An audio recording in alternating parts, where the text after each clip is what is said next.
Exam पास आए, दिल घबराए, एग्जाम ने हमारे क्या होश ये उड़ाए।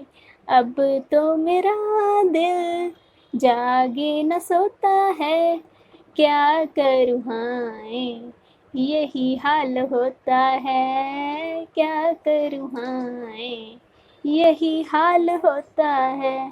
Hello my army, oh very warm welcome to all of you on our channel. So आज की क्लास में हम आपको बताने वाले हैं रिलेशन एंड फंक्शन चैप्टर में मोस्ट इम्पॉर्टेंट क्वेश्चन जिसके 100% चांसेस है पेपर में आने के लिए। So examination point of view से ये बहुत बहुत इंपॉर्टेंट है, इसे मत छोड़ के जाइएगा कभी अगर आप प्रिपरेशन कर रहे हो क्लास 12 बोर्ड एग्जाम मैथमेटिक्स के लिए।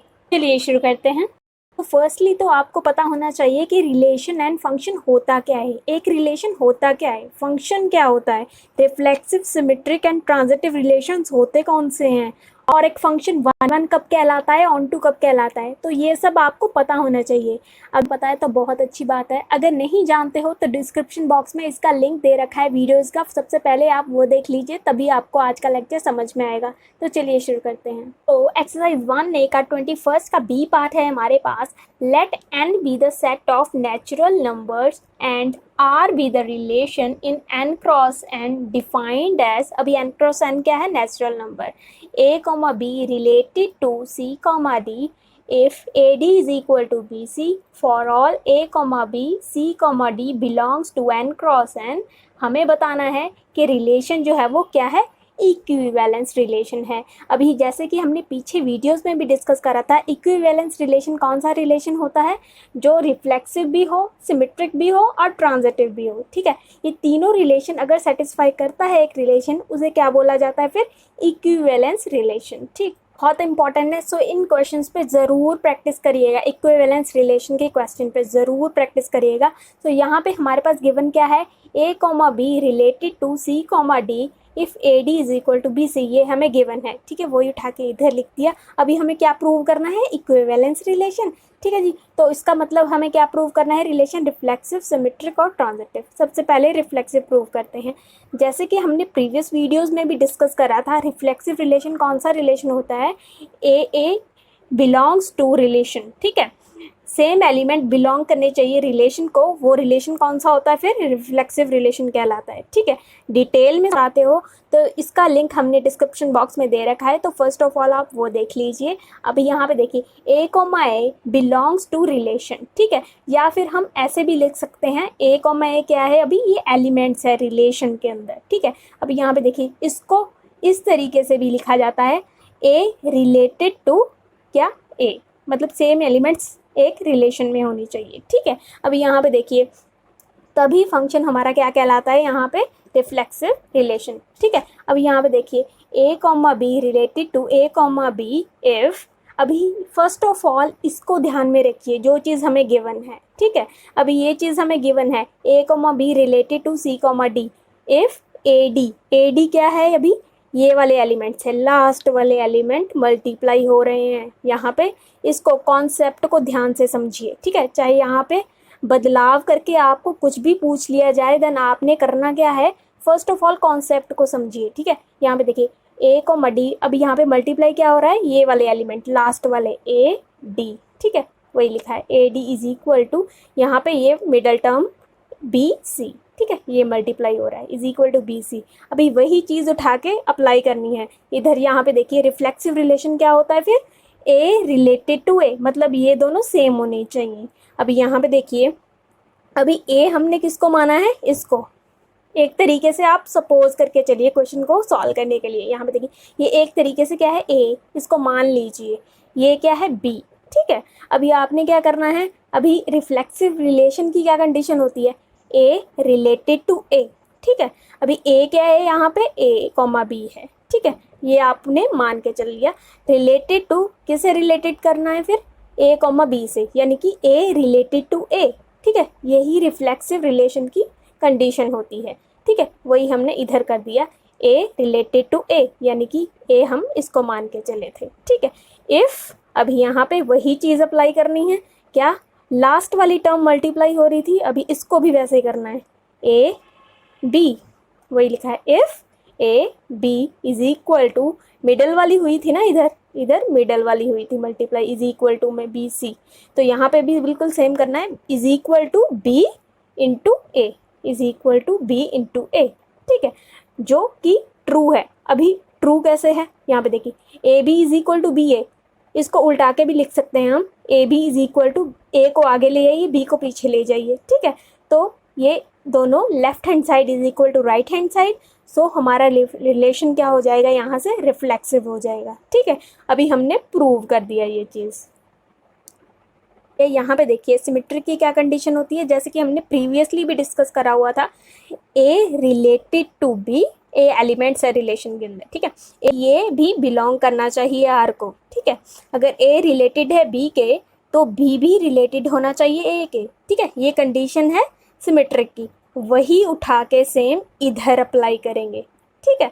तो हमारे पास क्या आ जाएगा, यहाँ पे देखिए ये चीज़ गिवन थी, ठीक है, अभी यहाँ पे देखिए ए बी है ना, यहाँ पे क्या था, ए रिलेटेड टू बी, ठीक है, अभी यहाँ पे हमने क्या मान लिया गिवन, यहाँ पे देखिए ए रिलेटेड टू बी, वही चीज़, ठीक है, ये हमने ए मान लिया, इसको हमने बी मान लिया, ठीक है, हमारे पास सेम वही आ जाएगा। यहाँ पे देखिए A comma B related to C comma D, अभी हमने ए इस पूरे को मान लिया और बी इस पूरे को मान लिया, ठीक है, ए रिलेटेड टू बी इफ, यहाँ पे देखिए एंड वाली टर्म्स मल्टीप्लाई हुई थी इधर भी, ठीक है, वही आएगा, एंड वाली टर्म्स मल्टीप्लाई हुई थी, A D is equal to ये मिडल वाली बी सी, ठीक है, वही लिखा है।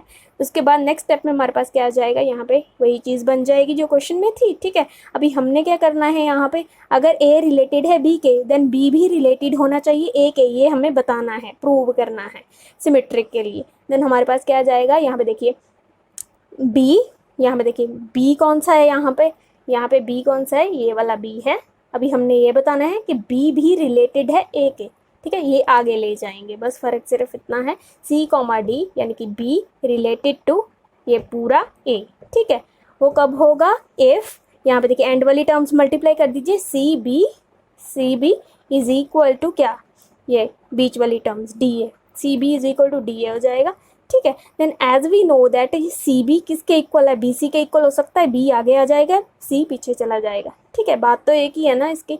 And D A is equal to A D, D A को कैसे लिख सकते हैं, ए बाद में डी को इस तरीके से भी लिख सकते हैं, ये चीज़ आगे इक्वल टू ये पीछे चला गया, is equal to B C, B आगे आ गया, सी पीछे चला गया, ठीक है। अब ये देखिए ये दोनों बराबर आ रहे हैं ना, इसका मतलब सिंपली सा क्या है कि A comma B related to C comma D, ठीक है, ये रिलेटेड है आपस में, ठीक है, ये और ये दोनों क्या आ गए, फिर इक्वल आ गए, मतलब हमने ये कंडीशन जब प्रूव कर दी। देखिए कैसे, ए कॉमा बी यानी कि ए, ये वाला A related to B, B implies B, ये वाला बी, ठीक है, बी रिलेटेड टू क्या, ए यानी कि ए कॉमा बी। सो इसका मतलब क्या हुआ कि आर जो है वो क्या है, सिमेट्रिक रिलेशन है, ठीक है। अगर ये ऐसा है तो बी भी रिलेटेड होगा ए के, ठीक है, वही चीज़ हमने इधर प्रूव कर दी, इस वजह से हमारा रिलेशन जो है वो सिमेट्रिक कहलाएगा। उसके बाद देखिए ट्रांजिटिव प्रूव करते हैं, वो कैसे करेंगे, एज वी नो दैट कि ट्रांजिटिव की क्या कंडीशन होती है, यहाँ पे देखिए अगर ए भी बिलोंग कर रहा है रिलेशन को, बी सी बिलोंग कर रहा है रिलेशन को, देन ये वाला ए और ये वाला सी जो कॉमन नहीं है वो ए कॉमा सी वो भी बिलोंग करते होने चाहिए, ठीक है, आर को। या फिर हम ऐसे भी लिख सकते हैं, अगर ए रिलेटेड है बी के, बी रिलेटेड है सी के, ठीक है, तो ए भी रिलेटेड होना चाहिए सी के, ठीक है।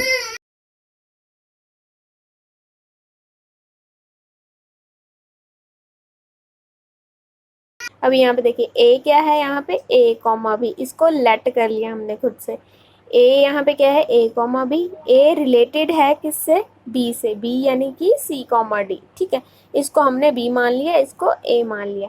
ए रिलेटेड है बी से, अगर कैसे रिलेटेड होगा, जैसे कि हमने पहले भी आपको बताया, ये लास्ट वाली टर्म को मल्टीप्लाई करना है, ए इंटू डी, ठीक है, इज इक्वल टू क्या, मिडल वाली टर्म बी इंटू सी, ठीक है, वो पहली इक्वेशन मान लेंगे।